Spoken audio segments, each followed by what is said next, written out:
પંચોતેરમાં પ્રજાસત્તાક પર્વની રાજ્યકક્ષાની ઉજવણી જૂનાગઢમાં થઈ રહી છે। પરેડમાં 5 મહિલા પ્લાટૂન સામેલ છે। ગુજરાત પોલીસ વન વિભાગ NSS અંતર્ગત વિદ્યાર્થીઓની શિસ્તબદ્ધ પરેડનો ભાગ છે। ગણતંત્ર દિવસની રાજ્યકક્ષાની ઉજવણીમાં નારી શક્તિનો પરચમ જોવા મળશે। અશ્વદળ હોય, શ્વાનદળ હોય સહિત કુલ 25 પ્લાટૂન પરેડમાં ભાગ લઈ રહ્યા છે, જેમાં 5 મહિલા પ્લાટૂન જોવા મળશે। આ મહિલા પ્લાટૂનમાં જૂનાગઢ જિલ્લા પોલીસ, રાજકોટ શહેર પોલીસ, રાજકોટ જિલ્લા ગ્રામ્ય પોલીસ, ગુજરાત વન વિભાગ અને અન્ય જે વિદ્યાર્થીનીઓ છે તેમનો સમાવેશ થાય છે। ઉપરાંત 20 જેટલી મહિલાઓ બેન્ડમાં ભાગ લઈ રહી છે અને સ્ટુડન્ટ પોલીસ કેડેટની 15 જેટલી વિદ્યાર્થીનીઓ ભાગ લઈ રહી છે।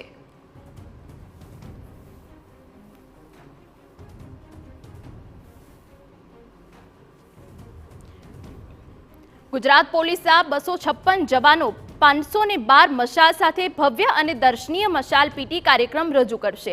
આ સાથે અશ્વ show, dog show, mallakhamb, bike stunt show સહિતના કાર્યક્રમ પણ યોજાવાના છે। આ મશાલ પીટી કાર્યક્રમમાં પોલીસ જવાનો બંને હાથમાં મશાલ પકડીને ગુજરાત પોલીસ, વેલકમ, જય શ્રી રામ જેવા શાબ્દિક ફોર્મેશન બનાવશે। લાઇટિંગ આધારિત અશ્વ show, dog show, bike stunt show યોજવામાં આવશે। પોલીસ પરિવારના બાળકો દ્વારા ખાસ મલખમ કાર્યક્રમ પણ રાખવામાં આવ્યો છે।